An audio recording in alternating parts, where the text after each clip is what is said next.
Nessas histórias das cidades, que venho contar minhas versões e histórias verdadeiras, nesse primeiro capítulo dessa saga começo com a icônica cidade de Ouro Preto. Deem sugestões de outras historias e cidades, agradeço a todos. Marcos era um estudante de história que tinha ido a Ouro Preto para fazer uma pesquisa sobre o patrimônio cultural da cidade. Ele estava hospedado em uma pousada próxima à igreja de Nossa Senhora das Mercês de Cima, uma das mais antigas e belas da região. Ele tinha ouvido falar da lenda da Missa dos Mortos, uma história assustadora que contava que, certa noite, o sacristão da igreja, João Leite, teria presenciado uma cerimônia macabra, onde os mortos saíam do cemitério ao lado e entravam na igreja para assistir a uma missa celebrada por um padre esquelético. Marcos ficou curioso e intrigado com essa lenda. Ele queria saber mais sobre ela, sobre a origem, os detalhes, as possíveis explicações. Ele resolveu visitar a igreja e o cemitério, para ver se encontrava algum vestígio ou evidência daquela noite sinistra. Ele foi até lá em uma tarde chuvosa e fria, típica do inverno mineiro. Ele entrou na igreja e se impressionou com a beleza e a simplicidade do lugar.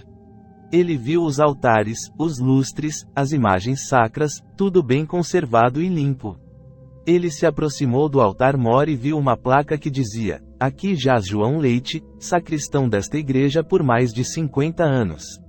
Faleceu em 1932, aos 70 anos de idade. Que Deus o tenha em sua glória." Marcos ficou surpreso ao ver que o protagonista da lenda estava enterrado ali mesmo, dentro da igreja. Ele se perguntou se aquilo era uma homenagem ou uma forma de proteção. Ele saiu da igreja e foi até o cemitério. Ele viu as lápides antigas e as cruzes enferrujadas. Ele leu os nomes e as datas dos falecidos, alguns do século XVIII, outros do século XIX, outros do século XX. Ele se sentiu como se estivesse em um museu a céu aberto, onde cada túmulo contava uma história. Ele se perguntou quantos daqueles mortos teriam participado da Missa dos Mortos, se é que ela realmente aconteceu. Ele estava tão absorto em seus pensamentos que não percebeu que o dia estava escurecendo e que a chuva estava aumentando. Ele olhou para o relógio e viu que já eram quase 7 horas da noite. Ele decidiu voltar para a pousada, antes que ficasse muito tarde. Ele saiu do cemitério e foi até a porta da igreja. Ele tentou abri-la, mas estava trancada. Ele bateu na porta e chamou por alguém, mas ninguém respondeu. Ele achou estranho que a igreja estivesse fechada tão cedo, mas pensou que talvez fosse por causa do mau tempo. Ele resolveu dar a volta pela rua e procurar outra saída. Ele caminhou pela calçada molhada e escorregadia, iluminada apenas pelos postes de luz amarela.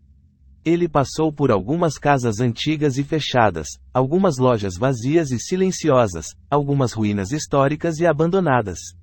Ele não viu ninguém na rua, nem carro nem pedestre.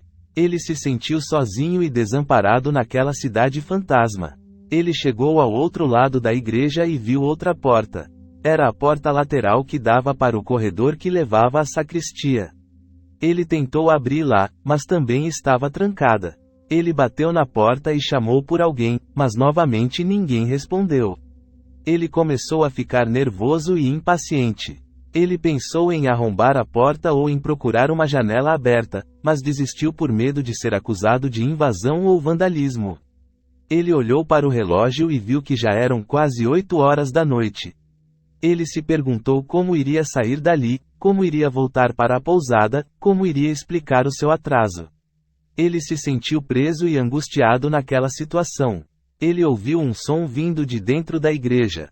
Era como se alguém estivesse acendendo as velas dos altares e dos lustres. Ele viu uma claridade se espalhar pela nave. Ele ficou curioso e assustado ao mesmo tempo. Ele se perguntou quem estaria ali, o que estaria fazendo, por que estaria fazendo. Ele ouviu outro som vindo de dentro da igreja. Era como se alguém estivesse tocando o órgão. Ele ouviu uma música solene e triste, que lhe arrepiou a alma. Ele reconheceu a melodia como sendo o Dies Irae, o hino dos mortos. Ele ouviu mais um som vindo de dentro da igreja. Era como se alguém estivesse abrindo a porta do cemitério. Ele ouviu passos arrastados e ossudos no chão de pedra. Ele ouviu sussurros e gemidos no ar frio e úmido. Ele olhou para a porta do cemitério e viu uma cena terrível.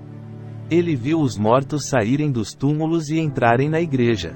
Ele viu os esqueletos vestidos de preto, com hábitos e cogulas, com rosários e crucifixos. Ele viu os rostos sem carne, com olhos sem vida, com bocas sem dentes. Ele não acreditou no que viu.